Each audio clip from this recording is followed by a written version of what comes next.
একবার হযরত ইব্রাহিম আলাইহিস সালাম নামাজে দাঁড়িয়ে আল্লাহ তাআলার গভীর ধ্যানে মগ্ন রয়েছেন। এমন সময় তার মন ছুটে গেল আজ থেকে বহুদিন পূর্বে সেই সুদূর মক্কার মরুবিয়াবনে নির্বাসন দেওয়া তার প্রাণপ্রিয় স্ত্রী হাজেরা ও কলিজার ধন সন্তান ইসমাইলের দিকে। তিনি নামাজে থাকা অবস্থাতেই চিন্তা করতে লাগলেন, হায়, আজ কতদিন হলো প্রাণের প্রিয় সন্তান ইসমাইলকে দেখি না। সেই কবে তাকে নির্বাসন দিয়ে এসেছি। সন্তানের প্রতি দয়ায় তার হৃদয় উঠলে উঠল। হযরত ইব্রাহিম আলাইহিস সালামের এই অবস্থা দেখে রব্বুল আলামিনের ফেরেশতারা বলতে লাগলো, হাই হাই, আমরা তো জানতাম ইব্রাহিম আল্লাহর খলিল, কিন্তু এ কেমন আল্লাহর বন্ধু যে নামাজে দাঁড়িয়ে আল্লাহর পরিবর্তে নিজের সন্তানের কথা স্মরণ করছে।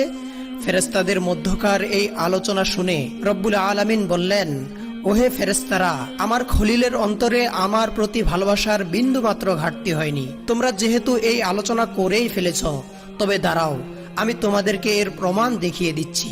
এরপর এক রাতে গভীর নিশীথে শুয়ে রয়েছেন জাতির পিতা হযরত ইব্রাহিম আলাইহিস সালাম। এমন সময় রব্বুল আলামিন তাকে স্বপ্নে নির্দেশ দিলেন, ওহে ইব্রাহিম, তুমি তোমার সবচাইতে প্রিয় বস্তুকে কুরবানি করো। এই স্বপ্ন দেখে পরদিন হযরত ইব্রাহিম আলাইহিস সালাম আল্লাহর রাজি খুশি ও সন্তুষ্টি অর্জনের জন্য তার রাহে 100 উট কুরবানি করে দিলেন। পরদিন আবার তিনি একই স্বপ্ন দেখলেন। রব্বুল আলামিন তাকে বলছেন, ইব্রাহিম, তুমি তোমার সবচাইতে প্রিয় বস্তুকে কুরবানি করো। পরদিন আবারও হযরত ইব্রাহিম আলাইহিস সালাম আল্লাহর রাহে 100 উট কুরবানি করে দিলেন। 2 দিনে 200 উট কুরবানি করার পরে তৃতীয় রাতে তিনি আবার শুয়ে রয়েছেন। আবার ভেসে এলো সেই দৈববাণী। কে যেন তাকে বলছে, হে ইব্রাহিম, তুমি তোমার সবচাইতে প্রিয় বস্তুকে কুরবানি করো। এরপর তৃতীয় দিন সকালে তিনি ভাবতে লাগলেন, পরপর 2 দিন একই স্বপ্ন দেখলাম, এরপর 2 দিন 200 উট কুরবানি করলাম, তবে কি আল্লাহ রাব্বুল আলামিন আমার এই কুরবানি কবুল করেননি? আল্লাহ তাআলা তবে আমার কাছ থেকে কি চাচ্ছেন? তবে কি তিনি আমার কাছ থেকে অন্য কিছু চাচ্ছেন? কি সেই বস্তু? গভীরভাবে তিনি স্বপ্নের বাক্যগুলির দিকে ধ্যান করলেন। এরপর বুঝতে পারলেন আল্লাহ রাব্বুল আলামিন তাকে বলেছেন, হে ইব্রাহিম, তুমি তোমার সবচাইতে প্রিয় বস্তুকে কুরবানি করো। আর এই পৃথিবীতে আমার সবচাইতে প্রিয় বস্তু হলো আমার একমাত্র সন্তান ইসমাইল। তিনি সাথে সাথে বলে উঠলেন, ইন্না সালাতি ওয়া নুসুকি ওয়া মাহইয়ায়া ওয়া মামাতি লিল্লাহি রাব্বিল আলামিন। নিশ্চয় আমার নামাজ, আমার কুরবানি, আমার জীবন, আমার মরণ সবকিছুই বিশ্বজাহানের প্রতিপালক একমাত্র রব্বুল আলামিনের জন্য। আল্লাহ তাআলা যদি ইসমাইলকেই তার রাহে কুরবানি করার নির্দেশ দিয়ে থাকেন, তবে এই নির্দেশ পালনে আমি বিন্দুমাত্র পিছপা হব না। অন্তরে এই ইস্পাত কঠিন সুদৃঢ় সিদ্ধান্ত নিয়ে জাতির পিতা সিরিয়া হতে রওনা করলেন মক্কার সুদূর মরুবিয়াবনের পথে। দীর্ঘ 9টি বছর আগে তাদেরকে তিনি এই স্থানে নির্বাসন দিয়ে এসেছিলেন। আজ দীর্ঘ 9টি বছর পর পিতা হয়ে আবার যখন তিনি সন্তানের কাছে ফিরে যাচ্ছেন, তখন তার অন্তরে রয়েছে, আমি আমার সন্তানটিকে আল্লাহর রাজি খুশি ও সন্তুষ্টির জন্য তার রাহে কুরবানি করব। কি এক কঠিন পরীক্ষা আমাদের জাতির পিতার জন্য। আর তার অন্তরে কি সীমাহীন আল্লাহ ভক্তি না বিদ্যমান। দীর্ঘ পথ পাড়ি দিয়ে তিনি পৌঁছালেন মক্কার আবে জমজমের কাছে, নির্বাসিত স্ত্রী ও পুত্রের নিকটে। পিতা ইব্রাহিম আলাইহিস সালাম ফুটফুটে চেহারার উজ্জ্বল বালক ইসমাইলকে বুকের সাথে জড়িয়ে ধরলেন, তাকে অনেক আদর করলেন এবং চুমুতে চুমুতে ভাসিয়ে দিলেন তার 2 গাল। এরপর দরদ মাখা কণ্ঠে তাকে বললেন, বেটা ইসমাইল, সুন্দর করে গোসল করে উত্তম পোশাক পরে সেজে নাও, আমি তোমাকে একটি জায়গায় দাওয়াত খেতে নিয়ে যাব। দীর্ঘদিন পর পিতার সঙ্গে সাক্ষাৎ, এরপরে তার সঙ্গে দাওয়াত খেতে যাওয়ার প্রস্তাব। কিশোর ইসমাইলের মন যেন আনন্দে নেচে উঠল। তিনি তার আম্মি হযরত হাজেরার কাছে গিয়ে বললেন, আম্মি, জলদি আমাকে গোসল করে সাজিয়ে দাও। আব্বাজান আমাকে নিয়ে একটি স্থানে দাওয়াত খেতে যাবেন, আমার যে আর তর সইছে না। বিবি হাজেরা হযরত ইসমাইল আলাইহিস সালামের মুখ থেকে এই কথা শ্রবণ করে ইব্রাহিম আলাইহিস সালামের কাছে গিয়ে বললেন, ওহে প্রাণের স্বামী, আমি শুনলাম আপনি নাকি ইসমাইলকে নিয়ে দাওয়াতে যাবেন। ইব্রাহিম আলাইহিস সালাম বললেন, ওগো হাজেরা, তুমি ঠিকই শুনেছ। ইসমাইলকে উত্তম রূপে গোসল করিয়ে সুন্দর পোশাকে সাজিয়ে দাও, আমি তাকে নিয়ে এক স্থানে দাওয়াত খেতে যাব। এরপর বিবি হাজেরা প্রিয় পুত্রকে সুন্দর করে গোসল করিয়ে উত্তম পোশাকে মনের মতো করে সজ্জিত করলেন, তার চুল আঁচড়ে দিলেন, মাথায় তেল লাগিয়ে দিলেন। অতঃপর প্রিয় পুত্রকে স্বামীর হাতে সমর্পণ করে বললেন, প্রিয় স্বামী, ওর এই বয়স পর্যন্ত আমি ওকে আমার চোখের আড়াল করিনি, কারো সাথে ওকে কোথাও পাঠাইনি। ওর জীবনে এই প্রথম বাইরে যাত্রা। আজই আমি তাকে আপনার সঙ্গে বাইরে পাঠাচ্ছি। আপনি ওকে আপনার কাছে ও চোখে চোখে রাখবেন। মনে রাখবেন, আপনি ওকে নিয়ে ফিরে না আসা পর্যন্ত আমার মন ও প্রাণ উদ্বিগ্ন থাকবে। আমি পথের দিকে চেয়েই সময় কাটাবো। আমার হয়তোবা খাওয়া দাওয়াও হবে না। হযরত ইব্রাহিম আলাইহিস সালাম বিবি হাজেরার এই কথা শুনে বুঝতে পারলেন মাতৃ অন্তরে তার সন্তানের প্রতি ভালোবাসার এক গভীর সমুদ্র বিদ্যমান। তার হৃদয়ে এই কথাগুলি বজ্রের মতো আঘাত করলেও আল্লাহর মহব্বতের তুফান দিয়ে তিনি তা চেপে রাখলেন। মনের অবস্থা কোনো ক্রমেই বিবি হাজেরাকে বুঝতে দিলেন না। বিবি হাজেরাকে আর একটি উত্তরও না দিয়ে বালক ইসমাইলকে নিয়ে তিনি মিনার পথ ধরলেন। হযরত ইব্রাহিম আলাইহিস সালাম পূর্বেই একখানা ধারালো ছুরি ও এক গাছি রশি নিজের জামার আস্তিনের নিচে লুকিয়ে রেখেছিলেন। তিনি রওনা দিলেন হযরত ইসমাইল আলাইহিস সালামকে নিয়ে চরম পরীক্ষায় উত্তীর্ণ হওয়ার জন্য। ইব্রাহিম আলাইহিস সালাম পুত্র ইসমাইলকে নিয়ে মিনা পাহাড়ের দিকে অগ্রসর হতে লাগলেন। আর অন্যদিকে পাপাত্তা ইবলিস, মানব জাতির চিরশত্রু, সে দেখল যে হযরত ইব্রাহিম আলাইহিস সালাম ইমানের চরম পরীক্ষায় সাফল্যের দ্বার প্রান্তে পৌঁছে যাচ্ছেন। এটা দেখে সে হিংসায় জ্বলে পুড়ে মরতে লাগলো। আল্লাহ পাকের একটি নির্দেশ অমান্য করে আমি অভিশপ্ত চির জাহান্নামী হলাম যেই আদম জাতির কারণে। সেই আদমের অধস্তন পুরুষ ইব্রাহিম এত বড় কঠিন পরীক্ষায় উত্তীর্ণ হয়ে নবুয়তি টিকিয়ে রাখবে আর পিতা এবং পুত্র একসাথে বেহেশতে যাবে, সেটা তো হতে দেওয়া যায় না। তাই পাপাত্তা ইবলিস সংকল্প গ্রহণ করলো, যে করেই হোক তাদেরকে এই পথ থেকে ফিরিয়ে দিতে হবে। সে চিন্তা করলো আসল ঘটনা বিবি হাজেরা ও শিশু ইসমাইলকে জানিয়ে দিতে পারলেই কেল্লা ফতে। পিতা পুত্র রওনা হওয়ার সাথে সাথেই পাপাত্তা ইবলিস বিবি হাজেরার কাছে উপস্থিত হলো। সে একজন ভালো মানুষের ছদ্মবেশে উপস্থিত হয়ে বলল, ওহে বিবি হাজেরা, তোমার নয়নমণি ইসমাইলকে তোমার স্বামী কোথায় নিয়ে যাচ্ছেন, তার কি কোনো খবর রাখো? বিবি হাজেরা স্বাভাবিকভাবেই উত্তর দিলেন, কেন? তিনি তো তাকে দাওয়াত খেতে নিয়ে গেছেন। ইবলিস বলল, নারী জাতি অত্যন্ত সহজ সরল এবং বোকা প্রকৃতির, কোনো ব্যাপারে গভীরভাবে তলিয়ে দেখে না। কেউ তাকে কোনো মিথ্যা বা প্রতারণামূলক কথা বলে খুব সহজেই ধোঁকা দিতে পারে। মূলত এটা তাদের সৃষ্টিগত বৈশিষ্ট্য, এটা তোমার কোনো দোষ নয়। বিবি হাজেরা বললেন, কেন, কি হয়েছে? যা বলতে চান স্পষ্টভাবে খুলে বলুন তো। পাপাত্তা ইবলিস অত্যন্ত দয়াদ্র কণ্ঠে বললেন, কথাটা শুনে আপনি হয়তো স্থির থাকতে পারবেন না, তাই বলতে সংকোচ বোধ করছি। বিবি হাজেরা বললেন, আপনি বলুন তো কি বলতে চাচ্ছেন। ইবলিস বলল, তোমার স্বামী তো তোমার পুত্রকে জবেহ করতে নিয়ে গেছেন। বিবি হাজেরা ইবলিসের কথা শুনে বিরক্ত হয়ে বললেন, কে তুমি? কি তোমার পরিচয়? তুমি আমার স্বামীর বিরুদ্ধে এই সকল কথা কি উদ্দেশ্যে বলতে এসেছো শুনি? পিতাকে কোনোদিন নিজ পুত্রকে জবেহ করতে পারেন? এমন অসম্ভব কথা বলে তুমি প্রতারণা করতে এসেছো। আমি বুঝতে পেরেছি তুমি মানুষ নও, তুমি মানুষ্যরূপী ইবলিস। এই মুহূর্তে তুমি এখান থেকে দূর হয়ে যাও। ইবলিস বলল, হাজেরা, তোমার এত তেজের কথা আগামীকাল কোথায় থাকবে তা দেখা যাবে। যখন নিজেই দেখতে পাবে এবং বুঝতে পারবে যে তোমার স্বামী তোমার পুত্রকে জবেহ করে দিয়েছে, তখন তুমি জানবে আমি তোমাকে সত্য সংবাদ দিতে এসেছিলাম নাকি ধোঁকা দিতে এসেছিলাম। তুমি যে বলছো পিতা হয়ে কেউ কি নিজের পুত্রকে জবেহ করে, কথাটা অবশ্য সত্য, এজন্যই তোমাকে আসল ঘটনাটি খুলে বলতে হয়। বিবি হাজেরা বললেন, আবার আসল ঘটনা কি? ইবলিস বলল, আল্লাহ তাআলা তোমার স্বামীকে নির্দেশ দিয়েছেন তিনি যেন তোমার পুত্র ইসমাইলকে তার রাস্তায় কুরবানি করেন।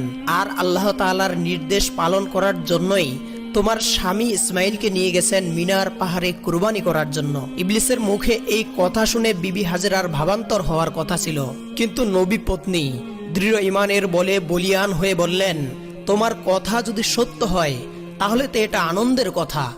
আল্লাহ রাব্বুল আলামিন তার এতগুলি বান্দার মধ্য থেকে আমার পুত্র ইসমাইলকেই যে তার পথে কুরবানি করার জন্য কবুল করেছেন, এর চাইতে সৌভাগ্যের বিষয় আর কি হতে পারে? শুধু এক ইসমাইল নয়, আল্লাহ তাআলা যদি আমাকে লক্ষ লক্ষ সন্তান দান করতেন তাহলে আমি তাদের সকলকেই আল্লাহর রাস্তায় কুরবানি করতে পিছপা হতাম না। তুমি দূর হয়ে যাও। আউযু বিল্লাহি মিনাশ শাইতানির রাজিম। একমাত্র সন্তানের মায়ের মুখে এই কথা শুনে ইবলিস ব্যর্থ হয়ে অন্য পথ অবলম্বন করলো। পাপাত্তা ইবলিস বিবি হাজেরাকে ধোঁকা দিতে ব্যর্থ হয়ে সে হযরত ইসমাইল আলাইহিস সালামকে ধোঁকা দেওয়ার জন্য সেদিকে ছুটল।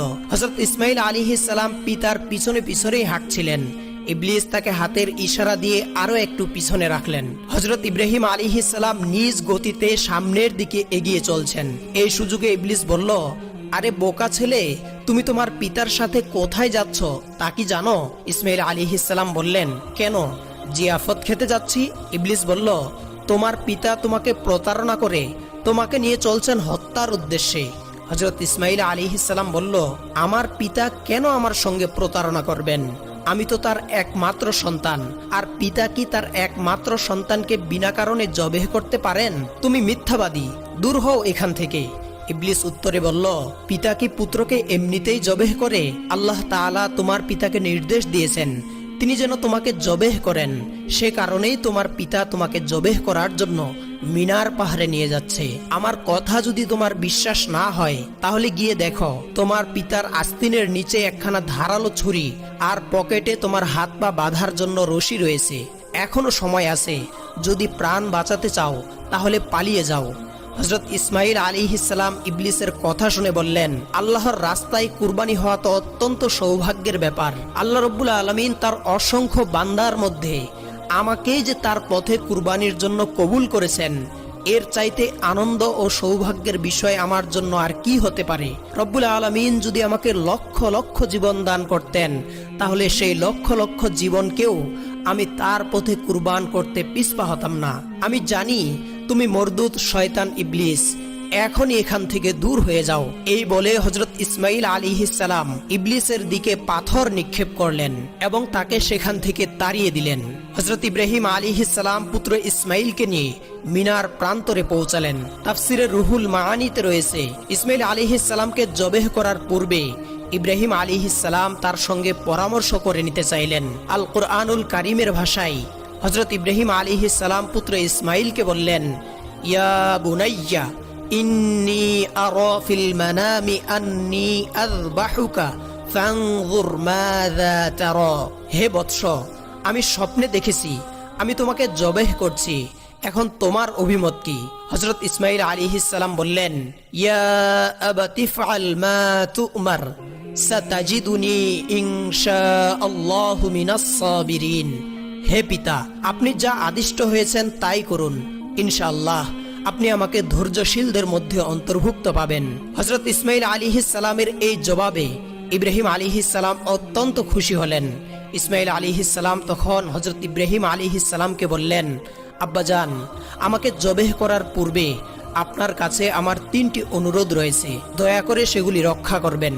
ইব্রাহিম আলাইহিস সালাম বললেন, বৎস, তুমি যা বলবে আমি যথাসাধ্য রক্ষা করার চেষ্টা করব।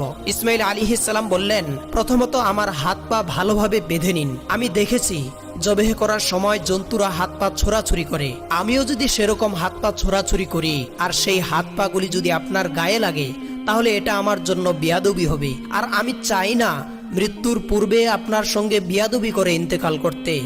ওহে আব্বাজান, আমার দ্বিতীয় আবেদন এই যে জবেহের সময় আপনি আপনার চোখে কাপড় বেঁধে নেবেন, কেননা এতে আমাকে জবেহ করতে আপনার জন্য সুবিধা হবে। আমি আপনার পুত্র, জবেহের সময় যদি আপনার দৃষ্টি আমার চেহারার উপর পড়ে তাহলে আমাকে জবেহ করতে আপনার দয়া হবে, আর এই দয়ার কারণে আল্লাহ রাব্বুল আলামিনের নির্দেশ পালনে কিছুটা ব্যাঘাত সৃষ্টি হবে, আর আমি চাই না আমার প্রতি দয়ার কারণে আল্লাহ তাআলার নির্দেশ পালনে সামান্যতম ব্যাঘাতের সৃষ্টি হোক। তৃতীয়ত, জবেহের পর আমার রক্তমাখা জামা আম্মাজানের কাছে দিয়ে তাকে আমার সালাম জানাবেন, বলবেন এই ত্যাগের বিনিময়ে আমরা বেহেশতে একসঙ্গে থাকব।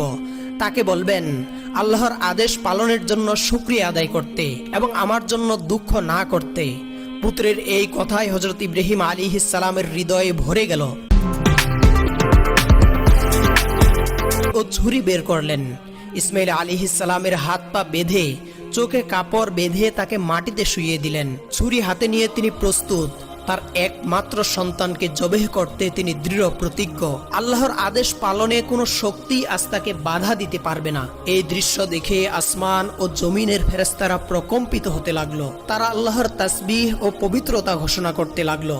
হযরত ইব্রাহিম আলাইহিস সালাম ইসমাইলের গলায় ছুরি চালাতে যাচ্ছেন। ঠিক তখনই আল্লাহ রাব্বুল আলামিন ছুরিকে নির্দেশ দিলেন, হে ছুরি, খবরদার, ইসমাইলের গলার একটি পশমও কাটবে না। যদি তুমি কাটো তাহলে তোমার জন্য জাহান্নামের আগুন নির্ধারিত হবে। ইব্রাহিম আলাইহিস সালাম বিসমিল্লাহ বলে ছুরি চালালেন, কিন্তু ছুরি আল্লাহর নির্দেশ পেয়ে ইসমাইলের গলার একটি পশমও কাটল না। তিনি বারবার চেষ্টা করলেন, কিন্তু কিছুতেই গলা কাটতে পারলেন না। ইসমাইল আলাইহিস সালাম বললেন, আব্বাজান, সম্ভবত আমার প্রতি স্নেহের কারণে আপনি জোরে ছুরি চালাতে পারছেন না। আপনার সমস্ত শক্তি দিয়ে ছুরি চালান। আমরা আল্লাহর আদেশ পালনে ব্যর্থ হলে কিয়ামতের দিন এজন্য আমাদেরকে জবাবদিহি করতে হবে। হযরত ইব্রাহিম আলাইহিস সালাম পুনরায় সর্বশক্তি দিয়ে ছুরি চালালেন, কিন্তু তবুও ছুরি কাটল না। বিরক্ত হয়ে তিনি ছুরিটি ছুঁড়ে ফেললেন। ছুরি গিয়ে লাগলো একটি পাথরের গায়ে। সঙ্গে সঙ্গে পাথরটি দ্বিখণ্ডিত হয়ে গেল। তিনি ছুরিটি তুলে নিয়ে আবার চেষ্টা করতে যাচ্ছিলেন। ঠিক তখনই আল্লাহ রাব্বুল আলামিন হযরত জিবরাইল আলাইহিস সালামকে নির্দেশ দিলেন, ওহে জিবরাইল, এখনই বেহেশত থেকে একটি দুম্বা নিয়ে যাও। ইসমাইলকে সরিয়ে তার জায়গায় দুম্বাটি রেখে দাও। জিবরাইল আলাইহিস সালাম চোখের পলকে বেহেশত থেকে একটি দুম্বা নিয়ে এলেন এবং হযরত ইসমাইল আলাইহিস সালামকে সরিয়ে তার জায়গায় বেহেশতের দুম্বাটি রেখে দিলেন। ইব্রাহিম আলাইহিস সালাম ছুরি চালালেন আর দুম্বাটি কুরবানি হয়ে গেল।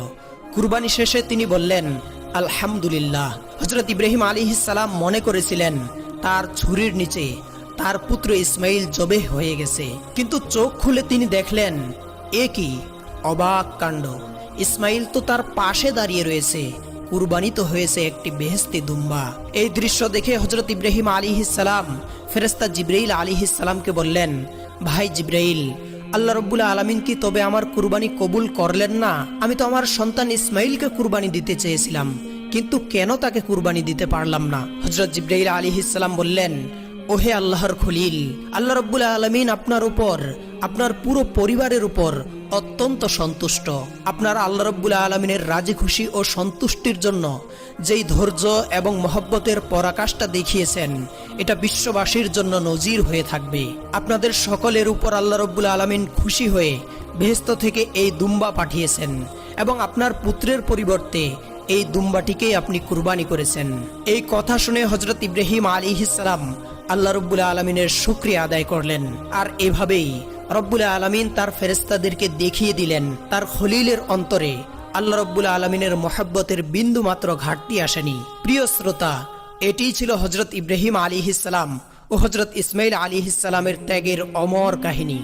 আল্লাহ তাআলা আমাদেরকেও এই ত্যাগ, তিতিক্ষা ও আল্লাহ প্রেম থেকে শিক্ষা গ্রহণ করার তৌফিক দান করুন। আমিন।